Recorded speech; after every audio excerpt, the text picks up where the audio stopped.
Antes de mais nada, obrigado, Pedro. Obrigado a você. Pedro é advogado e muitas outras coisas.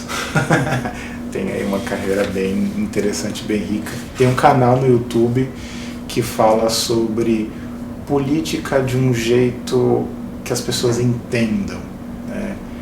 Brincando um pouco também com essa coisa séria que ajuda a desmistificar algumas coisas sobre esse tema que às vezes é tão difícil, que é o Vamos Politicar. Vou deixar aqui na descrição o link, visitem, vão gostar. Mas hoje ele está aqui para falar sobre esse mundo tão difícil para quem conhece a questão de lei, de direito. Eu já vi muitas pessoas, Pedro, no consultório falarem sobre a vontade de se separarem,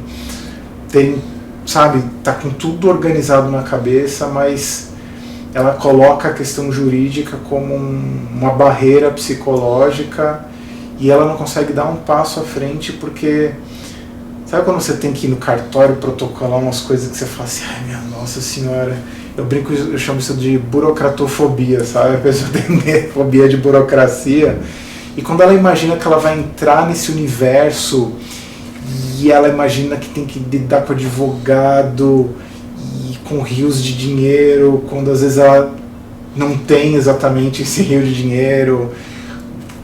É assim, é um universo tão difícil que a pessoa, quando pensa nisso, ela trava, e aí quando ela pensa se tiver filhos, trava mais ainda, e nessa cascata de travamento ela não faz nada, e às vezes uma questão de cunho psicológico, emocional, trava por conta de dúvidas básicas sobre coisas jurídicas.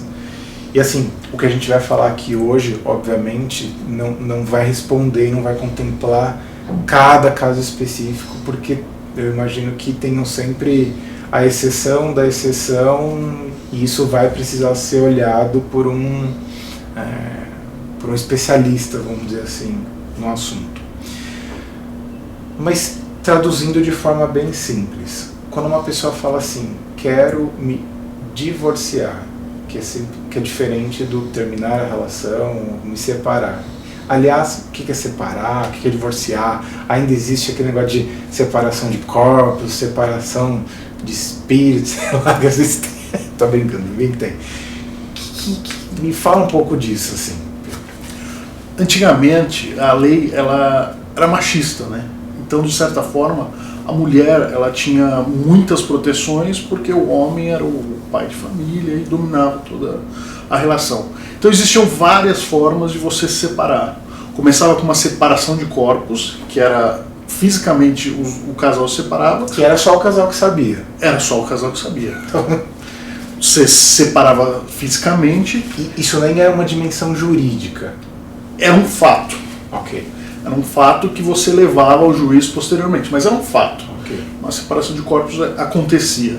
Tá. Depois existia uma separação judicial, que aí o juiz ele declarava que o casal não precisava mais coabitar e conviver, para depois de um período de tempo haver um divórcio. Ou seja, a justiça naquela época ela ainda tentava conciliar os dois e manter os dois casados. Por isso que existia a separação e depois o divórcio. Eles não se arrependerem. Isso. Muitas vezes, hoje acontece isso também, o juiz ele resolve a questão numa audiência. O casal volta a ficar junto numa audiência. Isso acontece muito. Mas naquela época existia todo esse rito para quê? Porque a família era sobrelevada, os valores familiares eram... Então a lei ela dava todo esse ritual para que houvesse um divórcio efetivo. O divórcio ele só foi instituído no Brasil na década de 60.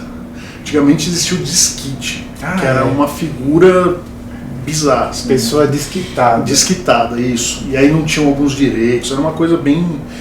Então existiam todo esse caminho e era muito complicado. Hoje não. Hoje só existe o quê? O casamento e o divórcio. Não existe mais o ritual de separação de corpos, da separação judicial e depois do divórcio. Se você casou no dia 1 e quiser separar no dia 1 do mês seguinte, é possível. Antigamente não era. No dia 2, não é? Também.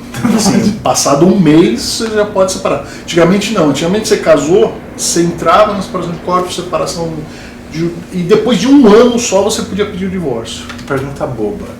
Existe revogação do divórcio, tipo prazo de... Existe, você pode... Defesa do consumidor, se em 7 dias a pessoa se arrependeu, aquilo não tem validade jurídica, nada a ver. O divórcio? Não. O pessoa casou. Tem. Em 7 dias ela falou... Tem os casos de anulação de casamento. Existe. O erro sobre a pessoa, o erro... E qual o prazo de validade? Qualquer momento. Tem histórias de casais que se separaram porque depois de um ano a esposa descobriu que o marido era homossexual. Tá. Aí você consegue anular o casamento. E a pessoa vira solteira? Vira solteira novamente. Olha só. É considerada solteira novamente. Porque depois que divorcia, é divorciado. É divorciado, não existe. Depois de uma vez tempo, casado, vira solteiro. uma vez casado, você nunca mais volta ao status de solteiro. Ou é divorciado ou viúvo. Ou casado, ou continua casado. Ok.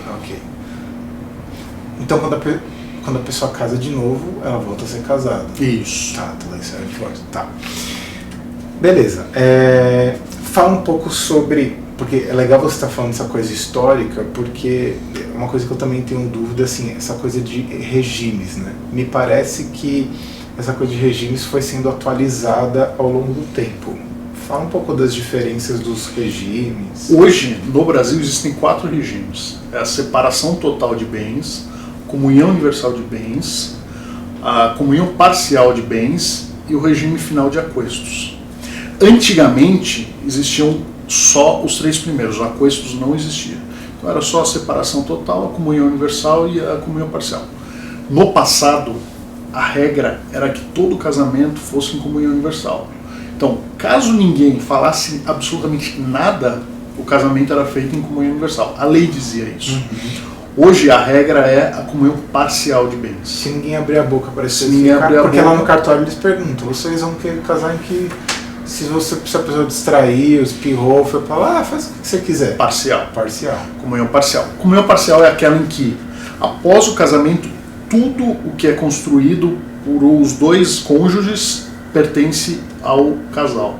Ou seja, a unidade familiar. Os 2 cônjuges são donos de tudo que for construído após o casamento. Exceto herança, qualquer herança que algum dos 2 receba, não entra nessa comunhão, e doações a título gratuito. Então, se aquele tio rico que saiu do além, que saiu não, né? Entrou, morreu. Não entra no comunhão. Ou seja, é só do herdeiro. O herdeiro, se quiser, pode. Nossa, surgiu do nada, toma metade pra você. Sim. Se ele quer. Se ele quiser.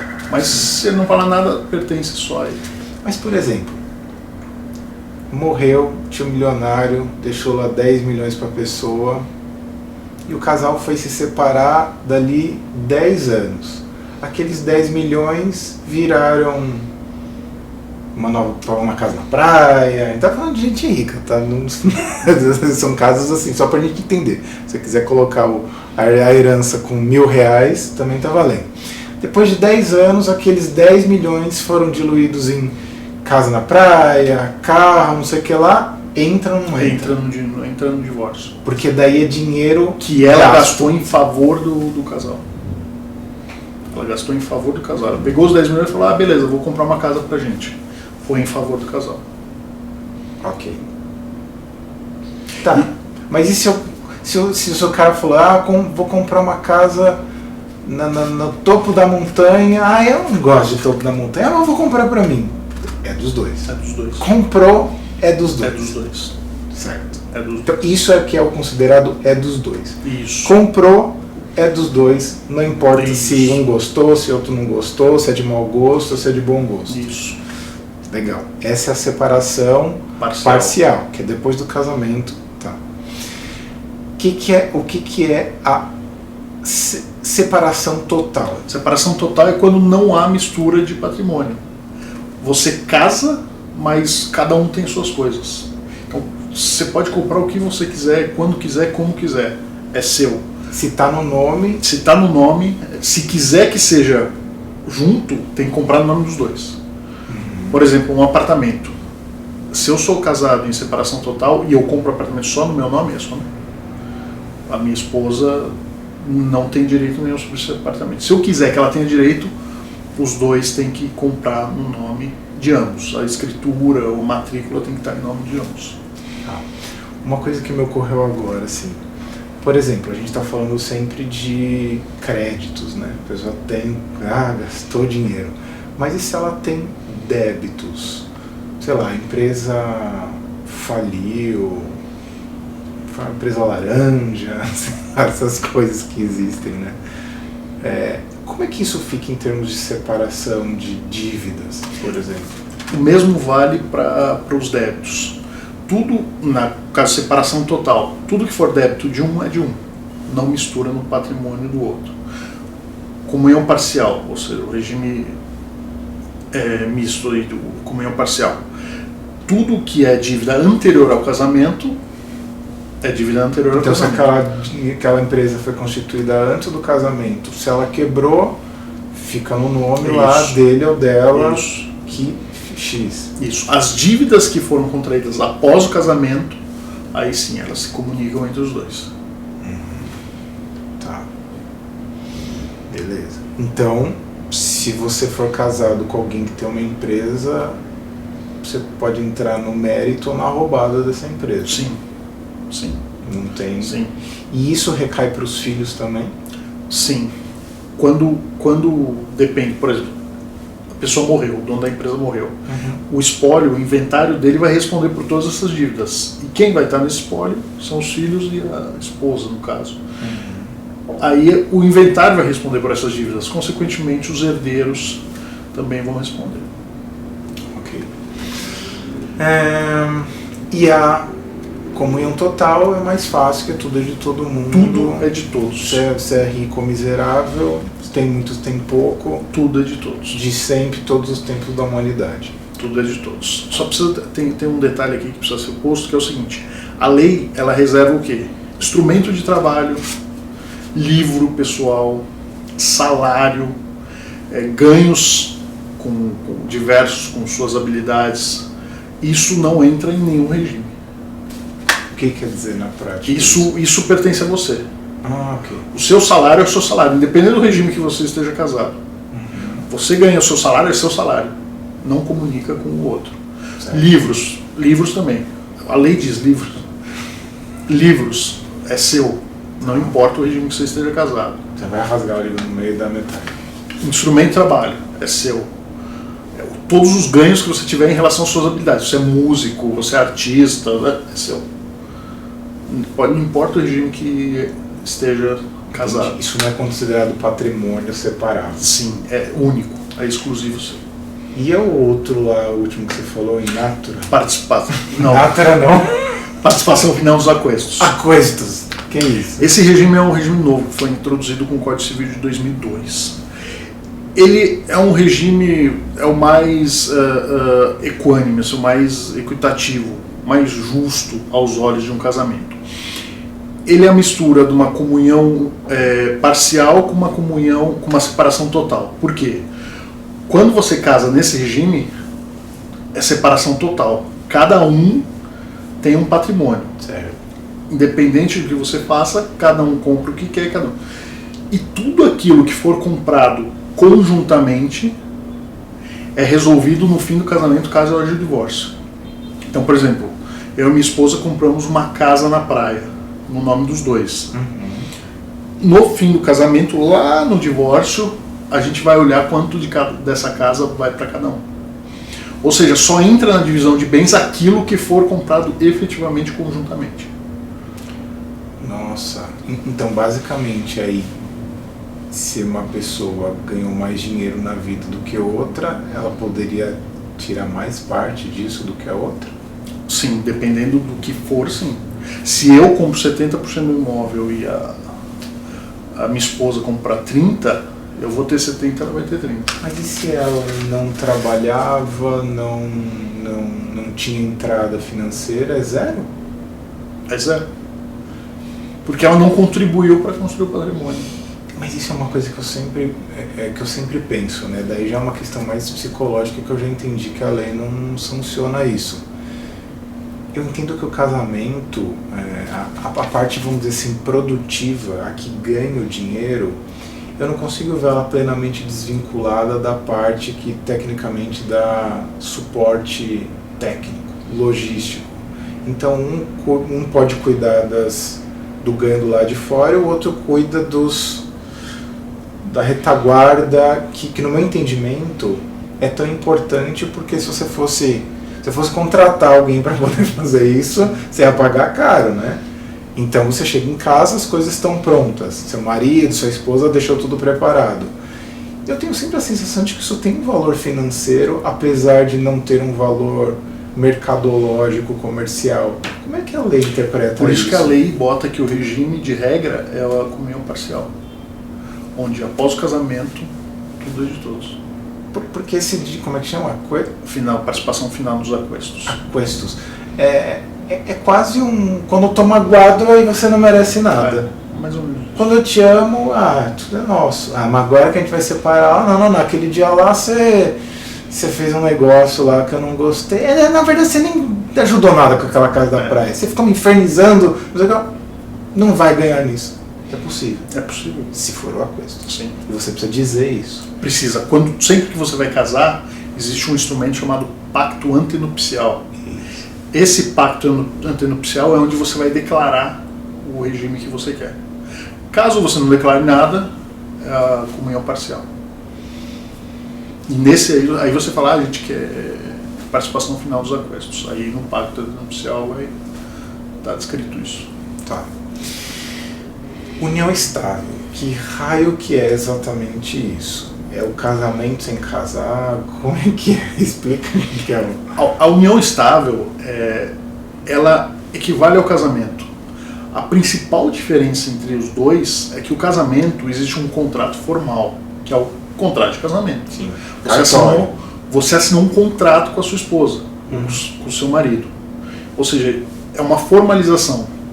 É até ruim, porque a gente às vezes quebra o sonho do casamento, né? Mas o casamento é um contrato econômico que vai reger o casal durante a vida, enquanto eles estiverem conjuntamente. Certo. É isso. A união estável, ela é um fato, não um contrato. É o reconhecimento de um fato. As pessoas moram juntas. Então, a união estável é o reconhecimento de que aquelas pessoas moram juntas e querem ser um casal. Só que a diferença é que você não tem um casamento. Você tem uma união estável. Hoje ela pode ser declarada em cartório, talvez uma declaração própria de união estável, mas é a mesma coisa que o casamento, inclusive os regimes de bens. Se você for ao cartório declarar uma união estável, você pode escolher o regime de bens. Caso não escolha, comunhão parcial. A regra é a mesma para o casamento. Mas isso é uma coisa que eu sempre fico intrigado. Como é que a lei vai saber, sei lá, namorados, apaixonados, sei lá, cada um está estudando, os dois estão estudando numa mesma cidade, começam a namorar e falam, putz, a gente está gastando meu dinheiro pagando aluguel separado, vamos morar junto. Estão namorando. Aquilo dura 10 anos. Como é que se determina quando começou o raio da união estável? Existem alguns requisitos, né? A publicidade, quando você torna público que Postou no Instagram, pode ser considerado. mas eles ainda se chamam de namorado. Tem gente que é casada a vida inteira e se chama de namorado. Então, se tivesse chamando de namorado por 20 anos, não importa. Tendo a coabitação. Tem que coabitar. Tem que coabitar. Não coabitou, nem entra no união estável. Pode ser união estável, mas é mais difícil você reconhecer. Tendo a publicidade e a coabitação, é união estável. Tá lá os dois apartamentos. Os dois são neuróticos por espaço social, por espaço físico. Passam a vida inteira dormindo no apartamento de um ou do outro. Mas os dois têm. O porteiro conhece ele, conhece menos uma pessoa porque vive menos ali, mas tá levando a trouxinha pra lá e pra cá, tá lá pra cá, mas dorme todo dia no mesmo lugar. Não é uma união estável. O porteiro vai poder testemunhar em juízo dizendo que eles faziam isso. Aí o juiz pode reconhecer isso como união estável. Porteiro é testemunha. Porteiro é testemunha. Qualquer um é testemunha. Que tenha condições de falar sobre aquele fato é testemunha. O amigão brother é testemunha. pode estar mentindo. Mas Aí já são outros 500. Aí ele vai responder por perjúrio, criminalmente, declaração falsa, tal. Postagem no Instagram, viajando, blá blá blá, tudo isso é considerado prova de união estável. Sim. Certo. É porque eu sempre fico pensando, sempre os casos que vêm à tona assim na mídia, fofocas, né? Eu lembro de uma, não sei o que ela era exatamente, era uma modelo americana que ela casou com um senhorzinho muito, muito rico, uma loirona, aquelas loironas tipo capa de Playboy, e ela ficou morando muitos anos com um senhorzinho, os últimos anos da vida dela, e ela requisitou o reconhecimento. Isso é reconhecido se eles moraram juntos? Sim. E não havia nenhum tipo de... Sim, mas a lei brasileira ela diz que nesse caso os maiores de 70 anos, obrigatoriamente o regime da separação universal, ou seja, não existe comunhão. Passou dos 70, total. Não dá para fazer golpe. Não dá. Olha, a lei proíbe, ela diz que é nem obrigatório. Se o cara queira. A lei diz, é obrigatório o casamento, a separação total. Nem se o cara fizer um testamento dizendo... Não, o testamento aí ele deixou para a esposa, aí é uma herança, né? Tudo bem.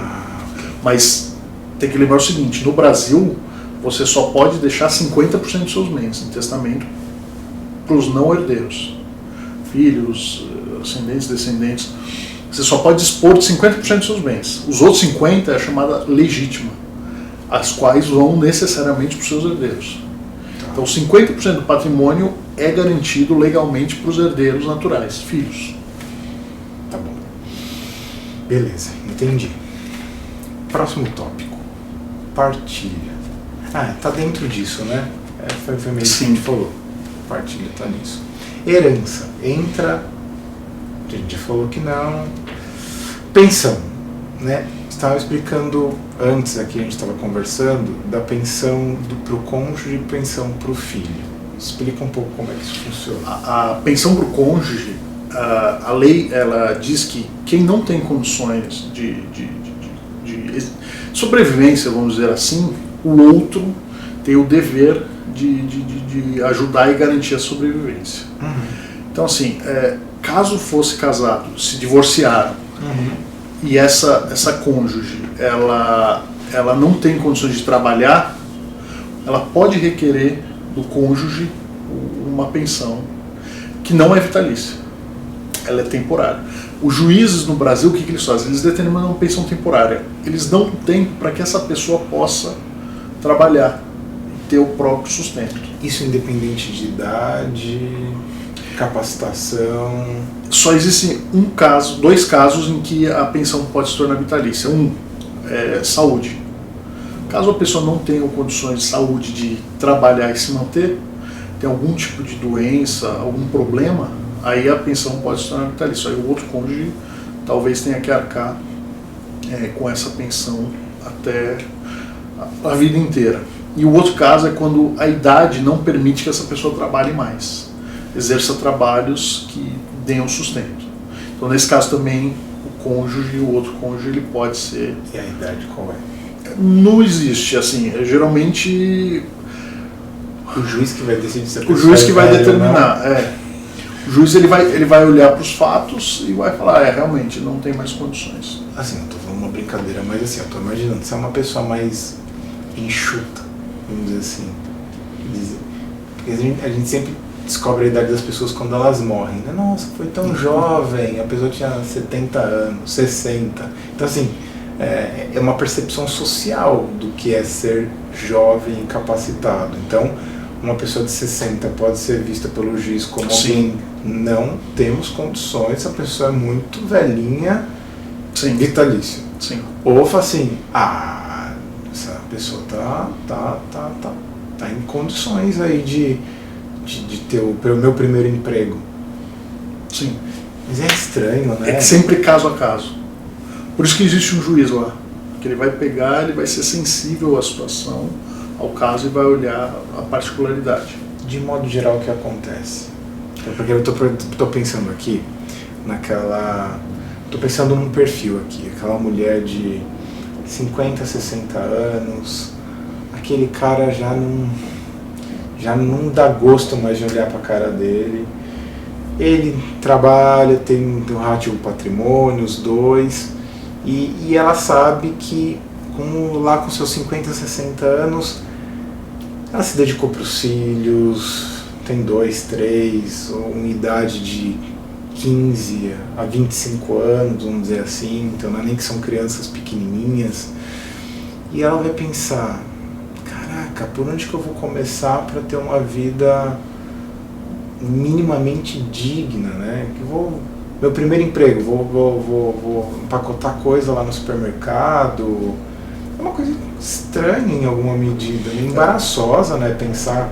Não estou nem dizendo que essa pessoa não é possível. Claro que ela é capaz de fazer essas coisas, mas que situação delicada ela imaginar que de repente ela vai ser posta no mercado de trabalho, sendo que ela não está nem ambientada para isso. O juiz também leva muito em consideração a questão da família, né? Qual foi a parcela de dedicação dela para a família. Isso é levado em consideração também. Entendi. Mas o que acontece? Uma pensão tem que verificar a dicotomia necessidade e possibilidade. Necessidade de quem pede, ou seja, a pessoa realmente tem essa necessidade, possibilidade de quem paga, ou seja, a pessoa que vai arcar com essa pensão, ela tem essa possibilidade. Em desfavor dela, ela vai continuar vivendo, pagando uma outra pensão. Ele junta esses dois fatores e aí ele vai analisar os fatos em si. É possível que alguém que se dedicou a vida inteira à família tenha uma pensão? É possível, não é impossível. Não é proibido pela lei. A lei ela deixa abertos os parâmetros. Quem vai olhar mesmo é o juiz. Então é possível. Não existe qualquer restrição legal em relação a isso. Porque nessa hora é que nem trabalho, né? É pouco para quem pede, é muito para quem dá. Essa é a pensão pro cônjuge. Pro cônjuge. Ok. Que tem prazo, ok. Para os filhos. Para os filhos. A pensão para os filhos, ela respeita também essa dicotomia, necessidade e possibilidade. Só que a pensão para os filhos é para o sustento dos filhos. Ou seja, é para que o cônjuge que se separou e não coabita com o filho consiga contribuir na construção da vida do filho. Então, pode ser uma pensão em espécie, o juiz determina um valor, 30% do salário, que é o número cabalístico, né, que todo mundo fala, 30% dos ganhos. O cara ganha 1.300, ganha 10.000, 3.000. Ou um valor fixo, o juiz fala que você tem que pagar R$1.000 por mês, ou em natura. O que é a pensão em natura? É quando você arca com custos de coisas que o filho necessita para viver. Por exemplo, você paga a escola, você paga a alimentação, você compra o material escolar, compra o uniforme. Essa é a pensão em natura. Pode ser das duas formas. Geralmente, quando se estabelece em espécie, não se estabelece em natura. Quando se estabelece em natura, não se estabelece em espécie. Estou deduzindo que dão os maiores bafafás acontecem no in natura, né? Sim. Perdão. Não, no espécie. O dinheiro. Quando dá o dinheiro, você acha? Quando dá o dinheiro, sim. Porque geralmente o cônjuge que separou e paga a pensão em espécie, ele fala que o outro cônjuge está gastando com ele e não com o filho.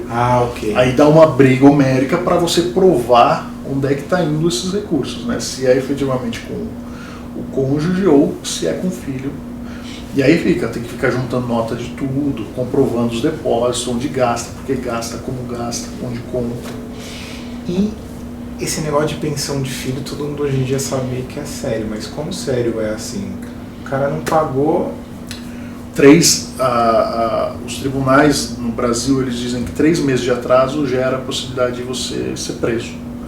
Prisão por inadimplência à pensão. Então você ficou 3 meses sem pagar, o cônjuge prejudicado em nome dos filhos vai à justiça e requer a prisão do...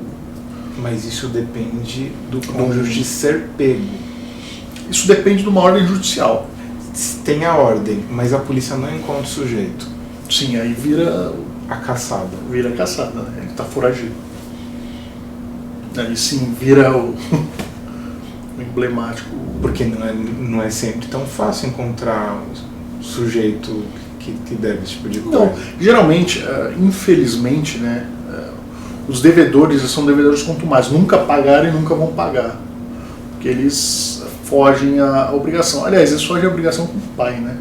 Sim. Ou mãe. Existem os dois casos, mas a maioria dos casos é pai. Então eles fogem à obrigação como pai, somem no mundo, não visitam o filho, não conversam com o filho.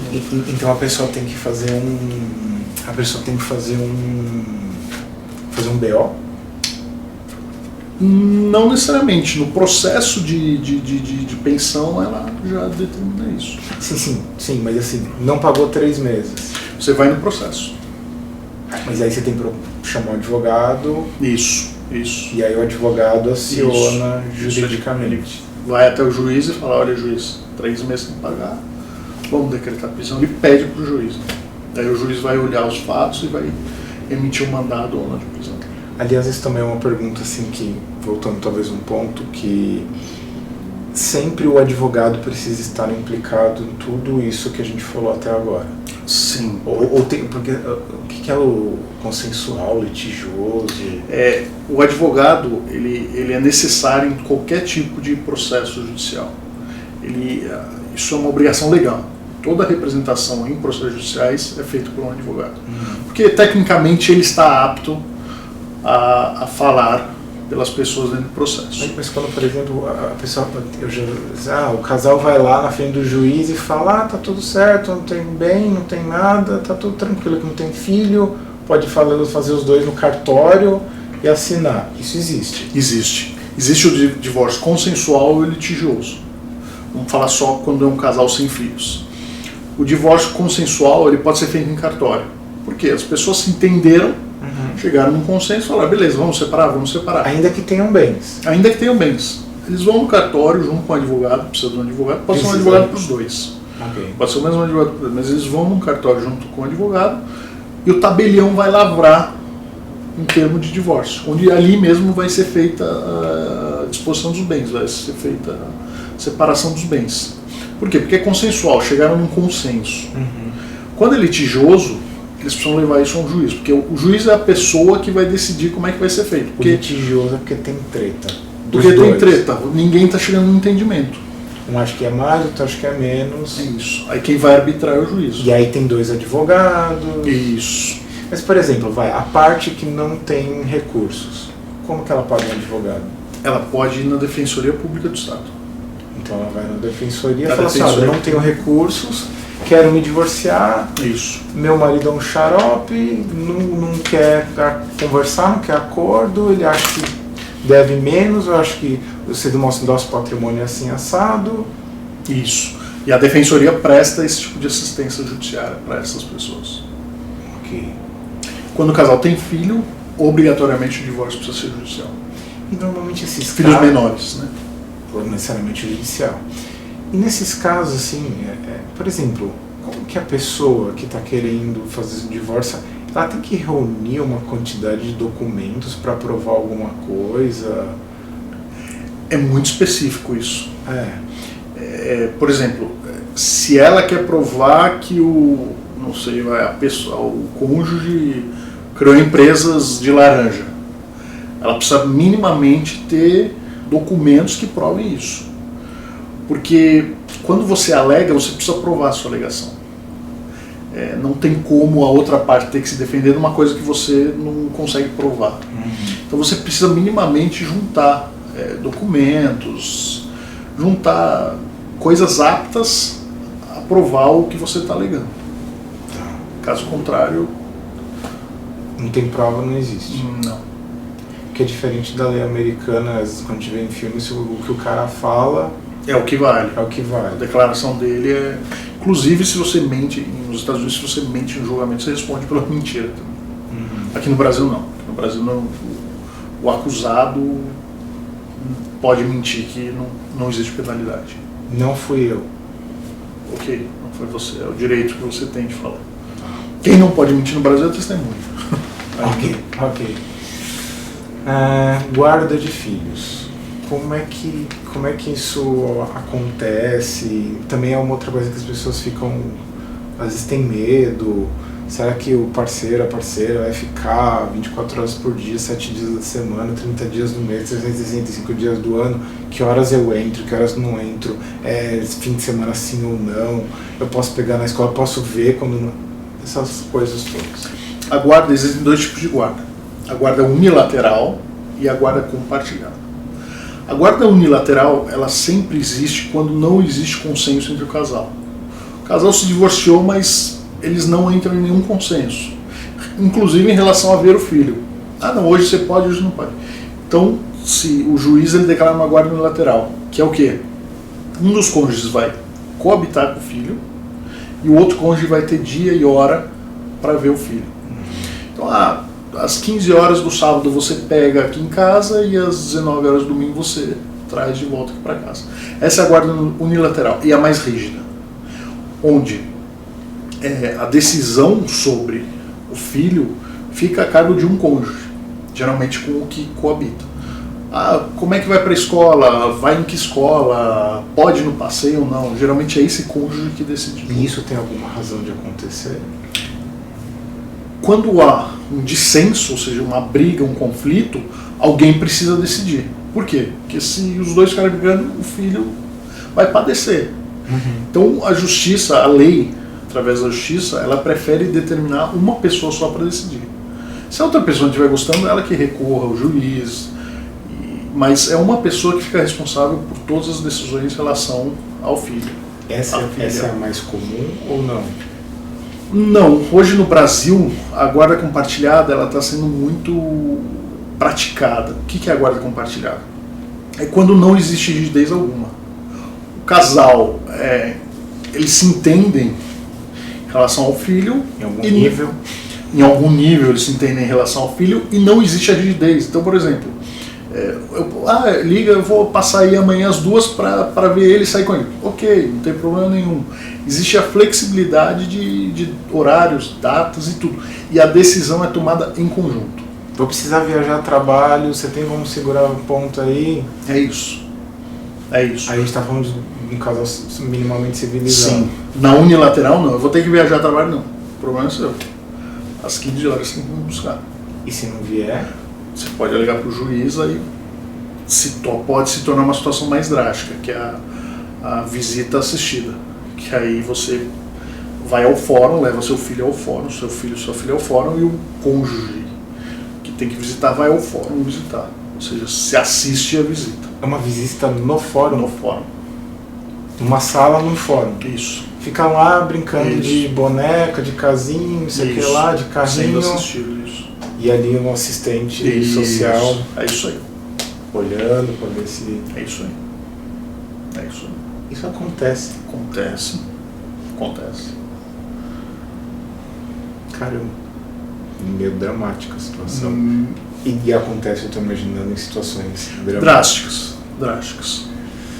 Geralmente quando envolve alienação parental. Estou pensando numa coisa meio, sei lá, maluca. A mãe ou o pai ficam com a sensação de que o cônjuge está tendo um comportamento, sei lá, bebedeira, sai, deixa a criança lá, volta no dia seguinte, não sei o que, a criança não tomou banho direito, volta descabelada, ou a criança volta tensa, nervosa, a mamãe tá esquisita, o papai tá estranho, lá. E isso pode começar a configurar alguma coisa nesse sentido? Nesse caso, abandono material, né, o abandono infantil. Não existe o cuidado necessário com a criança. Você consegue configurar isso e inverter a guarda, inclusive. Se isso estiver comprovado, isso gera a inversão da guarda. Então, o cônjuge que está abandonando perde a guarda para o cônjuge que não tem a guarda. Nesse sentido, como acontece, por exemplo, em que momentos em que a criança é envolvida como testemunha da própria condição dela? Assim, tem alguma idade? Qualquer idade, só que caso o juiz não consiga chegar a essa conclusão pelo material que foi juntado ao processo, ele usa o último recurso, que é a criança. Então não é a primeira coisa? Não, a justiça ela tenta preservar a criança ao ao máximo. Então, por exemplo, se sei lá, pegar um exemplo aqui, a mãe recebe o filho e a criança tá com um roxo no braço, tá esquisita, sei lá, não quer fazer xixi porque o pipi tá não sei o quê. A mãe começa a pirar ali e fala, nossa, será que tá acontecendo alguma história de abuso? Imaginar um caso desse dramático. Como que ela, o que ela faz numa situação dessa? Tira foto, grava, pergunta pra criança, fala aqui no gravador o que aconteceu com você. Talvez a primeira coisa seja ir num hospital, num pronto-socorro, para efetivamente verificar se aquilo que ela viu é o que é. Se for verificado isso, o próprio médico ele vai considerar emitir um laudo. Ele mesmo faz isso. Isso está dentro de todos os procedimentos de pronto-socorro. Caso haja algum indício, eles mesmos se comprometem a fazer um laudo indicando o que eles viram ali. Gravações. A gravação pode ser usada? Pode. Desde que a gravação não indique que a criança está sendo coagida. Certo. Precisa estar muito claro que é uma conversa normal. Que é uma conversa em que a criança está falando voluntariamente. Certo. Não está sendo coagida. E aí você se entra num procedimento judicial. Primeiro você pede o afastamento do outro cônjuge, proibição de visita até que se apure os fatos. E até que se apure os fatos, fica longe ou fica... Visita assistida. Visita assistida. Fica visitando no fórum. Tá. E aí, conforme se os fatos forem concretizados, se for apurado que é isso mesmo, aí a visita vai ser assistida até a criança completar a maioridade. Quer dizer, sei lá, não sei porque fica na minha cabeça que, por exemplo, uma criança só depois dos 12 anos ela poderia ser ouvida em juízo para poder optar se ela fica com o pai ou com a mãe. Não, qualquer idade. Qualquer idade. Qualquer idade. O juiz, existe todo um aparato psicológico na justiça, existe todo um corpo de funcionários, psicólogos, psiquiatras, que trabalham em varas de família. Então, é feito uma avaliação por esse corpo funcional dizendo se a criança está apta ou não. Inclusive, eles tentam de alguma forma descobrir, quando a criança é ouvida, né, entender e descobrir o que efetivamente a criança está querendo dizer. Por protocolo, é com a mãe que fica. Sim. Regra, sempre com a mãe, sempre com a genitora. Aí a coabitação e a guarda ficam com ela, e caso haja necessidade, se inverte e vai por... Não sei se eu vou criar uma complicação jurídica, mas se for um casal homoafetivo, 2 homens, 2 mulheres, como é que isso se estabelece? Isso vai se estabelecer de acordo com o que eles decidirem. Se for algum consenso, ou a separação for consenso, eles vão decidir alguma coisa. Senão o juiz que vai decidir com quem. Geralmente o juiz ele vê, ele olha efetivamente a ligação. Quem é que fica mais, quem é que faz mais o esforço de estar lá diariamente, de dar o banho, o juiz ele sempre vai olhar por esse aspecto. E ele tem instrumentos, então não é achômetro, né? Ele não. Viu qual ele está batendo. Ele ouve testemunha, documentação. Porque normalmente as pessoas, eu percebo que as pessoas fantasiam o universo jurídico como se fosse uma coisa quase como um achismo. Existem instrumentos para que isso seja... Existem. Casos de família, são chamados, a chamada jurisdição voluntária. Não é aquele processo comum, rotineiro, ordinário que você testemunha, agora vamos ver a prova, agora que documentos tem, vamos fazer a audiência. Não. Os casos de família, geralmente, eles são voluntários, eles são feitos de forma a se chegar ao entendimento. E eles não são obrigatórios. Por isso chama jurisdição voluntária, porque você só vai se você quiser. Assim, você chama o juiz em último caso. Você fala, putz, não tem como, vamos ter que ir para a justiça. Até lá existem todos aqueles processos de mediação. Isso. Você consegue chegar num consenso sem ter que acionar a justiça. E quando a justiça é acionada, aí ele vai buscar sempre refletir A lei, na situação de família, ela não é extremamente rígida. Ela sempre... deixa aberto na questão da afetividade, da afeição. É isso que busca a lei quando se trata desses casos. Já os outros, não, contratual, obrigações, tudo isso já é rígido. A lei diz, ó, não pode, não pode. De família, não. Família, geralmente, existe toda uma instrumentalização para que você tenha flexibilidade. Tá. Alienação parental. Explica o que é o conceito e como isso tem implicações no universo jurídico. Alienação parental é a atitude de um dos cônjuges, seja o progenitor ou o genitor, instigar a criança a não gostar do outro cônjuge. Ele instiga, ele fica botando coisa na cabeça da criança, fica construindo imagens, ideias para que aquela criança se afaste do outro cônjuge, tenha algum tipo de ódio, algum tipo de raiva, não queira mais conviver com aquele cônjuge. Não só o cônjuge, coisas que circundam o cônjuge. Por exemplo, eu não falo mal do meu ex-cônjuge, só que eu falo mal da mãe dela. Isso também. Isso é considerado alienação parental, porque de alguma forma essa criança não vai querer ter contato com a mãe dela, por exemplo, atrapalhando a convivência com o próprio cônjuge. Tenho certeza que surgiria uma pergunta nos comentários do tipo: mas e se eu falo que o pai dele é um imbecil e ele é mesmo? E se eu falo que a mãe dele é uma louca e ela é mesmo? É difícil, né? A criança, ela não precisa ter essa imagem agora. Ela tem que ser capaz no futuro de poder dizer isso. Tá. Crianças são crianças. Elas não podem ter uma responsabilidade de pré-julgamento. A criança, ela tem que crescer.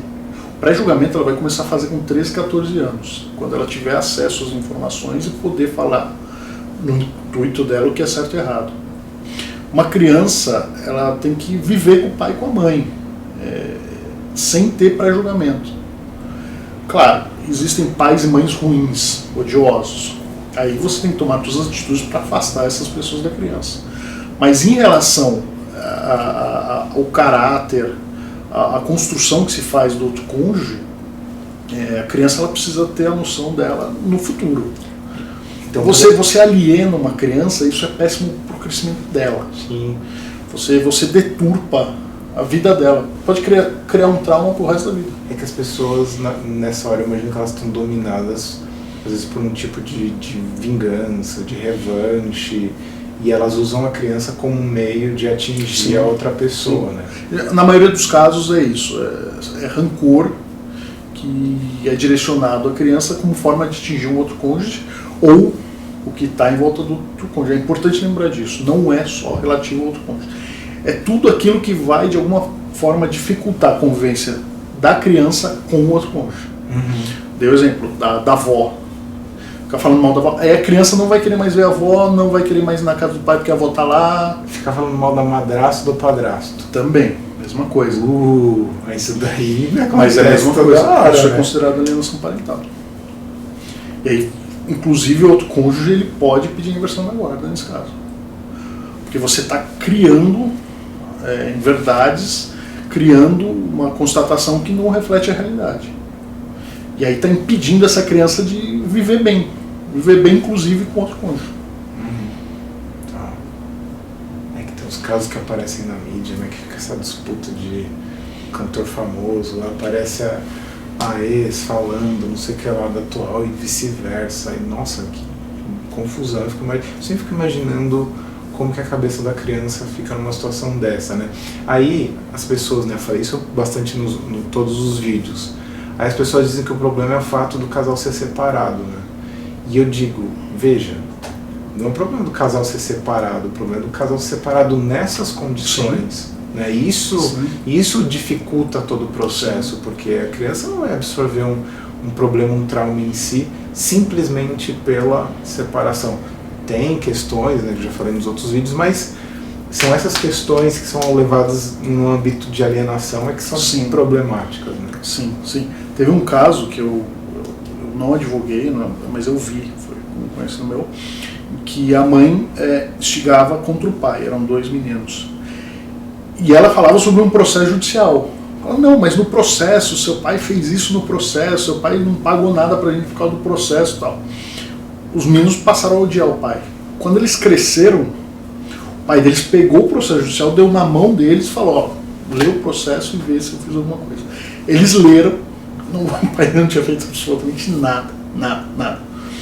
Ou seja, a mãe instrumentalizou o ódio pelo pai através de um processo judicial. Imaginário. O processo estava ok. O pai nunca fez nada que denegrisse ela ou eles dentro do processo. E aí eles foram tirar essa situação com a mãe. Mãe, mas está aqui o processo, cadê? Não fez nada. Aí a mãe não... Aí virou aquela questão de família, casos de família. Né? Uma briga generalizada e tal, mas por conta disso os filhos, até a idade adequada, eles passaram a ter o geriza do pai. Não queriam mais conviver com o pai. Isso é considerado alienação? É considerado alienação. E o que é abandono afetivo? Me explica um pouco o que você estava me contando antes. O abandono efetivo é o abandono da criança... Efetivo ou afetivo? Afetivo. É o abandono da criança por um dos cônjuges afetivamente, ou seja, não existe nenhuma relação de afeto entre o cônjuge e a criança. Isso acontece geralmente quando o pai ou a mãe simplesmente somem no mundo. E não querem saber do filho, não têm contato com o filho e não ligam pro filho, não. Não registrou. Então, o fato de ter registrado ou não ter registrado depende. Independe. O não registro pode ser sobrelevado, o abandono afetivo pode ser gravado pelo não registro, porque na sociedade que a gente vive hoje, não ter o nome de alguns dos pais na certidão pode gerar bullying. Isso pode agravar o abandono afetivo. Ou seja, por causa daquela pessoa eu fui zoada na escola, por exemplo, porque minha certidão de nascimento não estava completa. Então isso pode agravar o abandono afetivo, faz parte do abandono afetivo também. E existem... O afeto não volta. Infelizmente o afeto não volta. A criança ela viveu sem aquele pai ou aquela mãe, cresceu e isso não tem retorno, não volta. Mas ela pode entrar com uma ação pedindo indenização moral por conta disso. Isso se ela tiver 10, 20, 30 ou 40 anos? 10, 20, 30 ou 40. Isso se tem uma correspondência genética, provou que é o pai. Ou a mãe pode... Então aqueles casos do ratinho lá que vai exame de DNA e tal, a pessoa pode indenizar. Sim. O juiz ele vai olhar, verificar a relação, se existe mesmo essa relação, e o abandono. Se houve o abandono, ele pode determinar uma indenização pecuniária. Repito, não volta ao afeto. Sim. Mas é uma forma de você, de alguma forma, compensar. Não compensa, né? Sim, mas assim, do ponto de vista financeiro, a lei pode obrigar esse cara. Então esses cabra que somem no mundo aí, todos eles estão sujeitos a esse tipo de coisa, então não passa batido esse tipo de situação. Mas isso é sempre a criança que tem que entrar com a ação. O menor de idade é a mãe ou o pai que ela pode entrar. Ela pode entrar em nome da criança. Até os 18, até os 16. Até os 16 ela pode entrar em nome da criança. A partir dos 16, o jovem, o adolescente já pode decidir por ingressar com essa ação.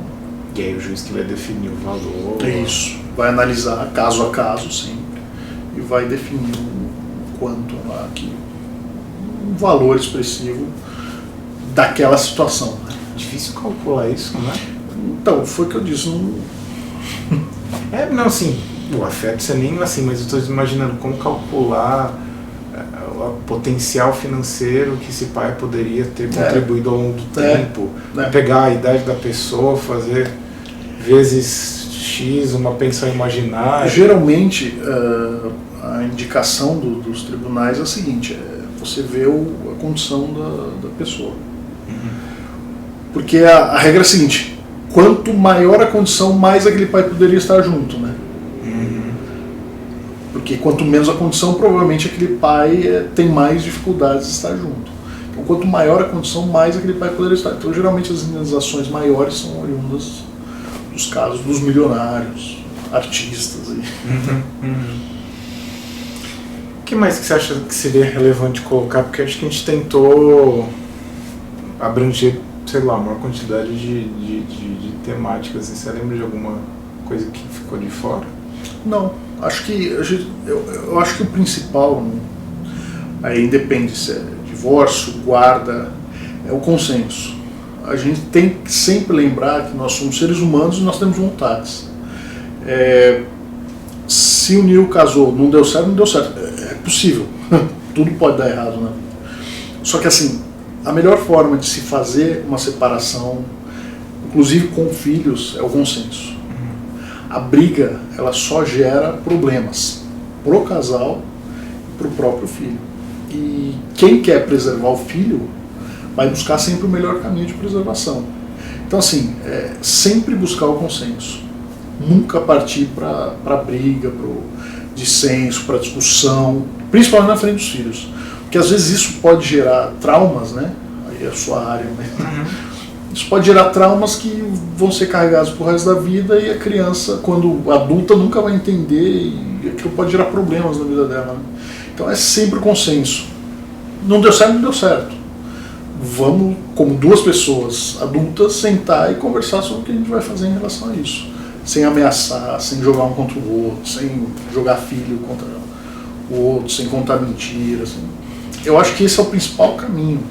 Então, vamos dizer, o fantasma jurídico que as pessoas imaginam do processo de divórcio vai depender também dos fantasmas dos casais. 90% dos processos de divórcio que tramitam na justiça são derivados de rancor e raiva. E normalmente, então, esses processos, a justiça no Brasil tende a ser mais ágil nesses casos, ou acontece como aqueles processos que ficam décadas sem movimentar nada, sem fazer nada? Costuma ser rápido essa movimentação? O divórcio ele costuma ser rápido. Depende muito do tipo de alegação que você vai fazer. Se for uma alegação, uma construção que exige muita prova, aí o juiz ele vai querer construir essa prova, vai querer olhar isso direito, aí vai demorar mais, né? Mas eu imagino que a tendência até para fazer a coisa seguir em frente é, sei lá, mais que 1 ano, 2, acho que é mais difícil, não? Acontece. Depende. Quando envolve muitos bens, os divórcios podem demorar. É que nem inventário. Inventário, quanto maior o inventário, mais longo ele é, por conta das partilhas e divisões. O divórcio também, quanto maior Porque no caso as pessoas estão vivas aí, né? Sim, mas quanto maior os bens, também maior a complicação. Maior a complexidade. Porque foi o que você disse no começo, né? Tem muita especificidade. Por exemplo, como é que o juiz vai partilhar uma empresa? Se um dos cônjuges nunca trabalhou nessa empresa. Como é que vai fazer? Não tem. Então, Vamos vender a empresa da metade, né? É isso, aí você prejudica tudo, né? Se vender bens, eu vou vender os bens ou não? Deixa, cada um fica com um e pronto. Fora que existem os recursos, né? Cada decisão que o juiz dá que desagrade algum, você pode recorrer ao Tribunal de Justiça, pode recorrer ao Superior Tribunal de Justiça e vira aqueles processos, aqueles elefantes brancos que demoram aí anos a fio para terminar. Legal. Acho que assim, talvez surjam perguntas nos comentários. Obviamente que eu vou convidar o Pedro para sempre, vez ou outra, ele está aparecendo nos comentários também. Lógico, né, se entrar muito no campo de especificidades profundas sobre a situação, acho que, né, daí vai depender de um advogado estar entrando nesse sentido, mas se forem perguntas mais globais que ajudem outras pessoas a entender, acho que vale a pena, a gente vai estar respondendo na medida do possível. Pedro, obrigado. Obrigado você pelo convite, eu estou à disposição. É muito bom a gente clarear a coisa. O Pedro é muito didático, então torna aquilo, o advoguês, uma linguagem mais compreensível, o juridiquês, né?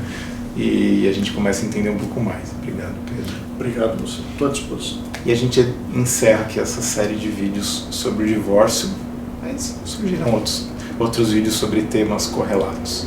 É isso aí, pessoal. Um beijo, um abraço, tchau, tchau.